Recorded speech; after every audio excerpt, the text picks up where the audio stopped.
Bonjour, voilà, je fais cette vidéo pour compléter celle que j'ai déjà réalisée pour installer le firmware de l'écran sur le SP32 qui va derrière l'écran. Et celle-ci, c'est pour expliquer, enfin pour montrer comment téléverser le firmware GRBL, donc GRBL ESP32, que l'on mettra sur le SP32 qui va sur la carte mère, on va dire, des deux cartes du kit GRBL V2.0. Alors première chose à faire, on va sur Maker FR, juste à Corbeil, ça sera plus propre.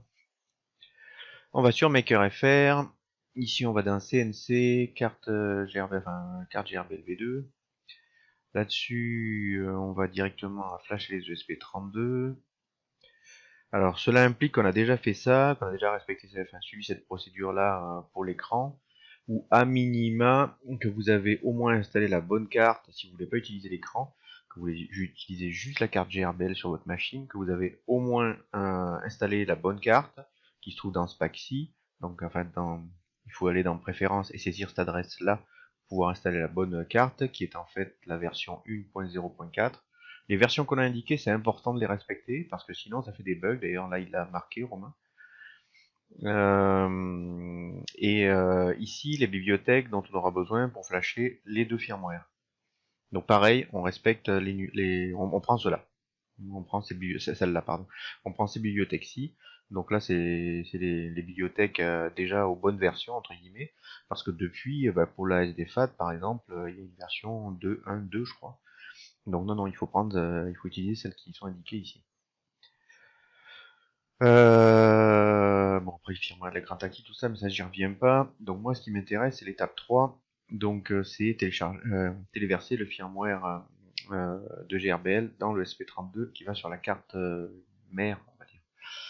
Donc, je vais faire la démo avec ce firmware-ci. Celui-ci, il est bien pour, on va dire, la RSNC 32 ou toute machine 3 ou 4 axes, avec un moteur par axe. Celui-ci, il est pour la Roxy, pardon, Roxys, non, Roxys, comportant deux moteurs sur l'axe Y, ou pour n'importe quelle machine qui comporte deux moteurs sur l'axe Y. Et aussi, on pourra modifier le firmware, je pense, pour mettre deux moteurs X ou deux moteurs Z, n'importe. Sachant qu'il n'y aura que 4 axes. Hein. En tout, il n'y aura que 4 voies. On peut en mettre 5, voire 6, mais ça demande un petit peu de bidouille. En fait, il faut utiliser, je crois, si je me loupe pas, il faut utiliser les broches coolant pour pouvoir rajouter des axes, il me semble. Mais encore une fois, ça demande un petit peu du trafic après dans le firmware. Donc je vais faire le test avec celui-ci. Donc je l'enregistre sur le bureau, pour moi c'est plus pratique. Là, je vais décompresser ce dossier. Enfin, je serais tenté de décompresser le dossier, c'est pas ce que je vais faire. Je vais l'ouvrir avec l'explorateur Windows, ouvrir avec, donc bouton droit de la souris, ouvrir avec, explorateur Windows. Ici, je rentre à l'intérieur, il y a un main ici, là, à la fin, un tiret plus un main. Je rentre encore à l'intérieur, et ce qui nous intéresse, c'est GRBL underscore ESP32, c'est ce répertoire-là. D'ailleurs, si je clique dessus, ici, je vois que j'ai bien mon fichier INO. Et c'est uniquement ce dossier-là enfin, ce répertoire-là qui nous intéresse. Le reste, c'est juste fourni pour le maker qui voudrait faire des modifs, pour qu'il ait tous les éléments pour faire des modifs dans le firmware. Donc ça, je le fais glisser, je fais un drag and drop. Donc il va carrément me l'enlever de l'archive.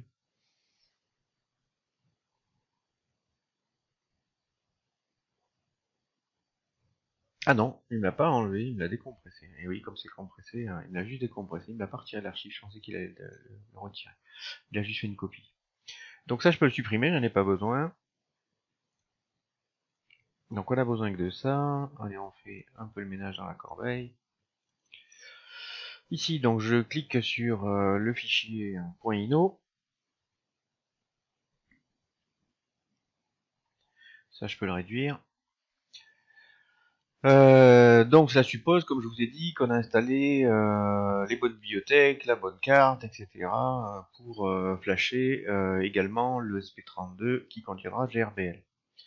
Si jamais vous avez fait une mise à jour de vos bibliothèques, souvent il devra apparaître dans pas longtemps là. Souvent Arduino il vous met un panneau ici vous disant que les bibliothèques ont été mises à jour, enfin qu'il y a des nouvelles versions de bibliothèques pour les bibliothèques que vous avez installées et des nouvelles versions de cartes pour les cartes que vous avez installées.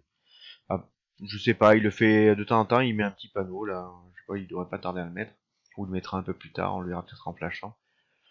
Alors, ce qu'il faut faire pour vérifier que vous ayez les bonnes bibliothèques, si vous avez fait des mises à jour ou si vous avez dû pour un autre projet mettre à jour vos bibliothèques pour des versions plus récentes, enfin les mêmes bibliothèques qu'on a utilisées mais pour des versions plus récentes. Dans Croquis, vous pouvez donc afficher les bibliothèques en faisant gérer les bibliothèques, inclure une bibliothèque, gérer les bibliothèques. Ajouter la bibliothèque zip, c'est pour justement ajouter les bibliothèques que Romain a mis à votre disposition. Mais si vous voulez voir celles qui sont installées, justement, les versions, vous faites ça. Vous l'avez vu le panneau, au fait, il était là, il a apparu là, pour les mises à jour.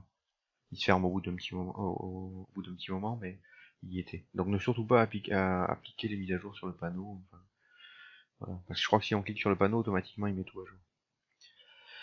Donc ici, on va chercher les bibliothèques, par exemple SDFAT. Alors le plus simple, c'est qu'on met celles qui sont installées, comme ça au moins il va déjà faire un premier filtre. Alors ça rame un peu. Alors si je tape ESP, non, SDFAT, pardon, SDFAT, il va regarder pour SDFAT celles qui sont installées.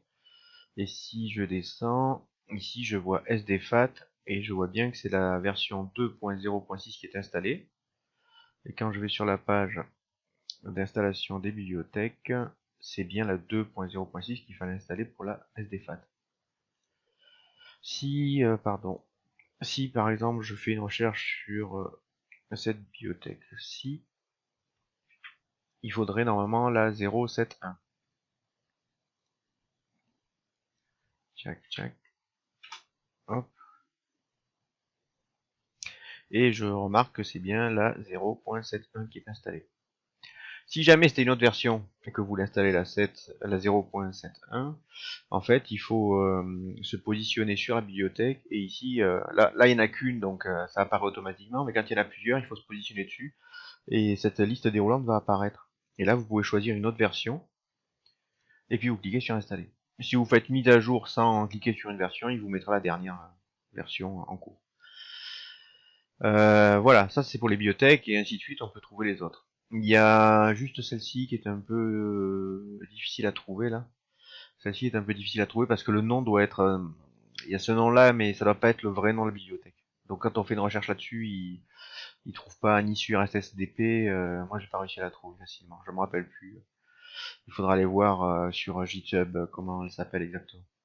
Enfin, son nom d'origine. Donc ça, c'est bon, on ferme. Maintenant, pour voir la carte ESP32 que vous avez installée en mettant, je vous rappelle, le lien que Romain donne dans son tuto. Là, il faut faire Outils. On va sur Type de carte. On va dans Gestionnaire de carte. Et là, on tape en haut. On peut faire installer, je pense, voyons. Non, ça n'existe pas. Si ça n'existe pas, on tape ESP32. Ça rafraîchit et on voit bien qu'on a bien la version de Espressif Systems. On a la version 1.0.4 qui est installée. Et quand on remonte un petit peu dans le tuto, on voulait bien, pour le type de carte de ESP32, on voulait bien la version 1.0.4 et pas d'autre. Alors si vous avez autre chose, même chose, on clique sur la liste, on choisit la version installée. Donc ça c'est bon, c'est ok. Ensuite, bien, on configure exactement comme pour... normalement, ça reste en mémoire si vous avez rien flashé d'autre, enfin un autre projet derrière. Ça reste en mémoire, les paramètres. Donc on regarde bien qu'on ait bien tous les paramètres de flash au vert, on va dire, qui sont sélectionnés. La carte type de carte, on sélectionne ESP32 Dev Module en premier. Si ça marche pas, VMOS Login 32. Pour partition shame, on sélectionne minimal SPIFs. Je vous montrerai où exactement. Et je crois que c'est tout. Et après, il faut bien vérifier qu'on ait le bon port com de sélectionner aussi. Donc, je branche mon ESP32 avec mon câble USB-A vers micro USB. On entend le ding-dong normalement de Windows si vous êtes sous Windows, de connexion. On peut aller là-dedans pour vérifier qu'on a bien, enfin même on y va d'ailleurs, pour vérifier qu'on fait un bouton droit sur le poste de travail gérer. Dans le gestionnaire de périphérique, on se rend dans le gestionnaire de périphérique, et dans le gestionnaire de périphérique, quand on développe Portcom et LPT, on doit voir Silicon Labs, CP210X, enfin fois, USB to UART, Bridge, et on voit derrière un numéro de Portcom qui est le numéro de Portcom sur lequel notre ESP a été reconnu par Windows quand on l'a connecté à notre ordinateur. Donc on utilisera à partir de maintenant ce Portcom pour flasher notre SP ou l'effacer, etc. On renseignera toujours ce port comme si. Donc je retourne dans Arduino IDE, je vais dans Outils, Portcom, je vérifie. Si vous en avez plusieurs, ils apparaîtront dans la liste là. Vous sélectionnez le Portcom 6. Pour le type de carte, moi je suis bien sur ESP32 Dev Module. Sinon, on va dans ESP32 Arduino. Ici, on voit que c'est Dev Module qui est sélectionné. Et VMOS Login 32, il est là. Ça, on touche pas, on laisse à fond. C'est le taux de transfert, le taux avec lequel il va téléverser dans le SP32. Ça, on touche pas, ça, on touche pas, ça non plus, ça non plus. Et là, on sélectionne bien minimal SPIFs 1.9 MB app with OTA slash 190 kilobits SPIFs. Et je crois que c'est tout. Ouais. Vous pouvez vérifier le firmware si vous le souhaitez, ou vous pouvez le téléverser directement. Donc là, je rappelle, le SP32 est connecté au PC hein, à partir de là. Sinon, ça fonctionnera pas. Donc moi, je vais faire une vérification.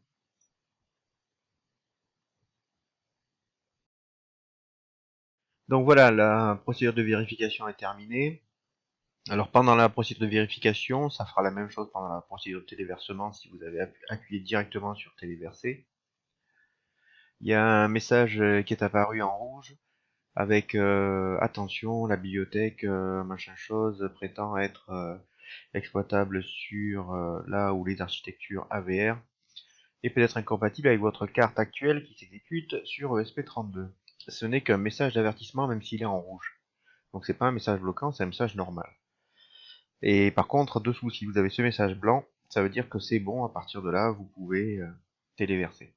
Encore une fois, ça, c'est uniquement dans le cas où, enfin, quand je vous dis c'est bon, vous pouvez téléverser, c'est uniquement dans le cas où vous avez fait une vérification préliminaire. Si vous avez directement appuyé sur téléverser, tout ça, tout ce qu'il vient de faire là, Arduino IDE va le faire automatiquement. Et vous, le temps que vous voyez ça, derrière, comment ça s'appelle? Ça va téléverser. Donc j'ai fait exprès de vous prendre un ESP32 qui déconne. J'espère que ça va marcher parce que j'ai commandé un lot. Pourtant c'est le même vendeur que la dernière fois. Alors je sais pas, j'ai mis à jour la dernière version de Arduino IDE. Est-ce que c'est ça? Je sais pas. Mais vous allez voir que je vais devoir faire une petite manip sur l'ESP32 pour que le firmware se téléverse. Donc téléverser. Donc là en fait, même s'il met compilation du croquis, c'est pas vrai. Il il est déjà compilé. D'ailleurs, vous allez voir, la barre de progression, elle va avancer très rapidement. Donc voilà, il remet ce message d'alerte. Donc là, je rappelle, hein, le SP32 est connecté au PC via le port COM6 qu'on voit ici, là en bas, tout à fait en bas, tout à fait en bas à droite. Donc voilà, c'est parti. Et regardez bien, Voilà, il met connecting, connecting, mais on dirait qu'il n'arrive pas à se connecter.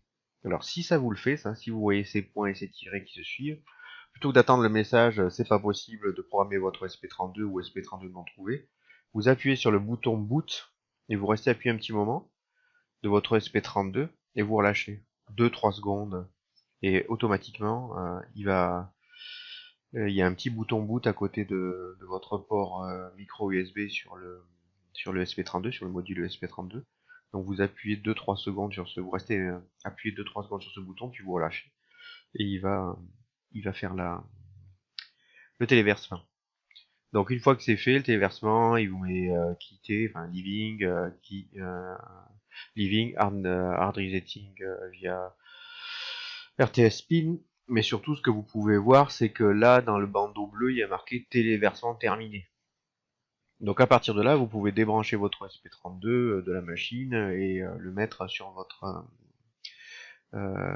carte GRBL 32 bits. Donc la carte mère, hein, celle où vous allez connecter les fins de course, les drivers des moteurs, etc. Pas celle où il y a l'écran. Donc à partir de là, normalement, la procédure de Romain, c'est une fois qu'on a fait ça, on va mettre le SP32 sur la carte mère, et puis on va démarrer la machine pour pouvoir y installer, enfin installer sur le SP32 WebUI. Il y a pas mal de, enfin non pas pas mal, mais il y a j'ai vu sur le forum que quelques membres avaient remonté qu'ils avaient des difficultés, ils arrivaient bien, enfin certains n'arrivent pas à se connecter carrément à l'ESP32 en Wi-Fi, et d'autres qui arrivent, mais lors du téléversement de WebUI dans le SP32, quand ils vont chercher le fichier qui finit par TZ, je crois, ou TARZ, je ne me rappelle plus, euh, ils n'arrivent pas à le téléverser, la procédure se termine pas, et je sais plus comment ils avaient résolu le problème, mais peut-être en refaisant des essais. Donc moi je vais vous montrer une autre façon de procéder où on va pas passer par le, le Wi-Fi, on va pas passer par la connexion Wi-Fi. On va utiliser le câble USB entre le PC et le SP32, exactement comme je l'ai fait pour téléverser le firmware. On vient de téléverser, il faut absolument débrancher le SP32 et le rebrancher pour faire quoi que ce soit dessus, parce qu'il est passé dans le mode qui est là, resetting via RTS Pin. Je sais pas ce que... je crois qu'il fait enfin, il passe dans un mode qui fait qu'il n'est pas utilisable. Donc il faudra le débrancher, le rebrancher. D'ailleurs, je le débranche de suite, comme ça j'y pense. Et je vous montre la suite. Donc à partir de là, on va réduire ça, on peut le laisser ouvert. On va aller chercher sur le net. Est-ce que je l'ai quelque part? C'est quoi? Parce que sur le net, on va se rendre ici. Je mettrai le lien, faut que j'y pense, dans le post, sur le forum. Donc on va prendre ce lien, on va le balancer dans une fenêtre de notre navigateur préféré, entrée, et donc on arrive sur cette page là de GitHub, et on va télécharger ce fichier juste en cliquant dessus, là, cette archive.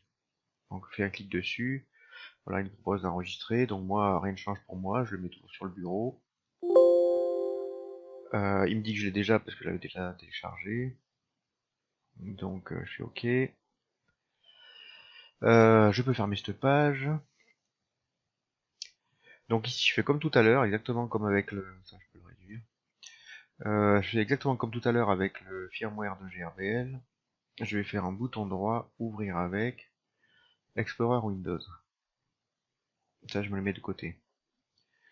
Je vais dans mon disque dur où Arduino IDE est installé. Donc c'est programme x86 là. C'est 32 bits. Et je vais dans Arduino. Ici je vais dans Tools. Et je reste dans cette fenêtre là. Ici donc je prends, je crois que c'est pas, voilà. Est-ce qu'il faut encore un coup? Non. Hop.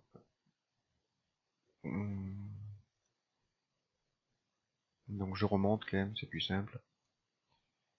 C'est un peu le bins là ce que je viens de faire. Donc je vais ouvrir avec Explorer Windows. Et ici, je regarde bien que ça soit ça. Ouais. Ici je prends tout ce dossier et je le mets dans programme c'est programme Files hein, normalement. Programme Files version 32 bits, Arduino et Tools. Donc je fais glisser. Hop, voilà. Je ferme ça. Ça je peux le supprimer. Et je peux fermer ça aussi. Donc je ferme Arduino IDE. Je le réouvre. Alors je me sers de GRBL ESP32 Inno pour l'ouvrir ou si vous avez un raccourci, moi j'ai un raccourci, j'utilise mon raccourci. Je peux vider ma corbeille en même temps. Oh, ouais, trop tard, c'est derrière. Oui, hop. Donc voilà, je suis de retour sur Arduino IDE. Alors cette fois, donc je laisse ça ouvert, on s'en fiche. Je vais faire fichier et je vais faire nouveau. Donc là, il m'ouvre une autre fenêtre. Donc du coup, celle-là, je la ferme derrière. Je garde que cette nouvelle fenêtre. Et ça, c'est un sketch. Je le laisse, c'est les deux, comment ça s'appelle, les deux trucs par défaut qui apparaissent là pour créer un nouveau sketch. Je ne saisis rien dedans, absolument rien dedans. Je vais juste l'enregistrer. Fichier enregistré sous, on va mettre quand même pour pouvoir le retrouver facilement. Et je l'appelle, je sais pas, vous l'appelez comme vous voulez en fait, on s'en fout. Vous l'appelez, je sais pas, Maker FR, allez hop. On pourrait l'appeler test, on pourrait l'appeler, vous l'appelez comme vous voulez, on s'en fiche. Et vous faites enregistrer. Vous voyez, voilà, il vous met ça en permanence à chaque fois que vous ouvrez Arduino IDE, il vous fait ça là. Et donc si vous cliquez dessus, il vous les met à jour les bibliothèques et cartes. Donc voilà, on a enregistré ce fichier. Et là, on va faire outils, je crois. Non, croquis peut-être. Ouais, croquis. Afficher le dossier des croquis. Ici, donc dans ce dossier la makerfr, donc à exactement l'endroit où vous avez makerfr.ino, vous allez créer un nouveau dossier que vous allez appeler, que vous avez nommé data, data en minuscule, sans s à la fin. On réduit ça. Donc voilà mon data. Vous retournez dans votre firmware GRBL ESP32.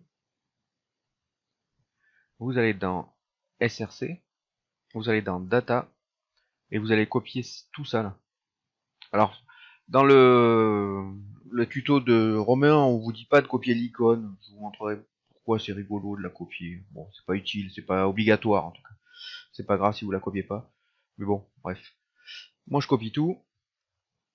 Et, pardon. Et je le fais donc, je fais un déplacé, non, je fais un copier. On peut faire un déplacé, moi, je fais un copier dans mon data. Là. Je vérifie, mon data il contient bien mes deux fichiers. Donc le GZ, alors c'était pas tard, j'ai rêvé. Celui qui se finit par GZ, donc il y a un fichier compressé, et un fichier ICO, qui est un fichier icône. Vous pouvez le fermer, ça, vous le laissez ouvert si après vous voulez faire un ménage dans votre PC. Donc moi je le ferme. Je retourne là-dessus. Là, je vais reconnecter mon ESP32 que j'ai programmé avec GRBL32. GRBL ESP32. Je le reconnecte à mon câble USB et micro USB d'un côté et USB-A de l'autre sur le PC. Je vérifie que je suis bien sur le bon port COM, donc c'est toujours le port COM 6, c'est bon. Et ici, je vais faire Outils et je vais faire ESP32 Sketch Data Upload. Ceci apparaîtra uniquement si vous avez installé le petit add-on que je vous ai indiqué, quand on est allé chercher sur internet. Si vous l'installez pas, vous ne le verrez pas ce menu là. Enfin cette option d'installation, cet outil. Voilà, vous aurez tout le reste là, Wi-Fi, machin chose, mais vous aurez pas ça. Donc ici, vous faites un clic là-dessus et je vais quand même vous étirer la fenêtre d'en bas pour que vous voyez ce qui va se passer. Donc vous faites outils et vous appuyez là-dessus. Et là, il se connecte, enfin, il essaye de se connecter, il fait le même cirque que tout à l'heure. Il essaye de se connecter. Ça peut ne pas le faire, hein, ça c'est parce que moi je vous dis, j'ai reçu des ESP32 là qui déconnent un peu. Donc on reste appuyé 2 à 3 secondes sur boot, on relâche, et voilà. Et là, il vous a téléversé euh, les l'icône et WebUI, pardon, dans ce qu'on appelle la mémoire. Je sais plus comment ils appellent ça, la SPIF. C'est une mémoire embarquée en fait dans votre ESP32 qui est assez réduite. Je crois qu'elle fait jusqu'à 4 mégas maxi, si je me gourre pas, ou 2 mégas maxi. Et donc il y a pas 10 000 façons d'y accéder. C'est soit, enfin, les faciles en tout cas, c'est soit via WebUI, soit euh, en faisant cette manip-ci. Par contre, créez bien un fichier, on va dire à la con, un fichier maker frino ou testino ou je sais pas moi, casimirino, n'importe quoi, et travaillez bien dans la fenêtre où vous avez créé votre fameux fichier, parce que votre fameux sketch. Parce que si vous travaillez dans la fenêtre où vous avez ouvert GRBL underscore ESP32, quand vous allez cliquer sur croquis, afficher le dossier des croquis, il va vous afficher le dossier qui est sur votre bureau, le fichier, le dossier des croquis qui est sur votre bureau de celui des GRBL. Et ça marche pas. Même si vous créez à cet endroit-là un fichier data, ça marchera pas parce qu'il va prendre en compte les instructions qu'il y a dans le sketch qu'a réalisé MS-Trans pour pouvoir téléverser le firmware GRBL dans le SP32 et ça va foutre le beans. Donc créez bien un fichier à part, dans une fenêtre à part, comme j'ai fait, exactement comme j'ai fait à l'image. Ok. Donc là on peut fermer tout ça. Je non, on n'a pas besoin de suite. Donc je débranche mon ESP32 de nouveau parce qu'il est repassé dans un mode particulier. Je le débranche et je le rebranche instantanément. Enfin, de suite quoi, sans trop attendre. Et normalement, dans les réseaux Wi-Fi ici, quand vous faites explorer, vous voyez GRBL ESP. Quand je me connecte à ce réseau, j'ai plus accès à Internet, puisque je suis connecté à l'ESP32, qui contient GRBL. Donc si je vais sur Internet et que, je sais pas, moi j'essaie de, sur MakerFR, j'essaie d'aller sur le forum, je vais me prendre un gros vent. Ah non, mais il s'est pas bien connecté alors. Ah, il s'est déconnecté, pardon. Se connecter. Voilà, donc là il se connecte. Ça j'en ai pas besoin. Et là il arrive directement sur WebUI. Vous n'avez pas besoin de l'installer. D'ailleurs, là, GRBL est en alarme parce que le SP32, il a les pattes dans le vide, hein. Il n'y a pas de carte au bout, il n'y a pas de fin de course, il n'y a rien du tout.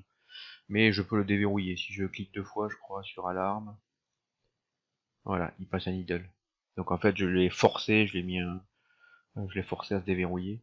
Donc il est passé un idle. Bon, j'espère que ça en dépannera en tout cas certains.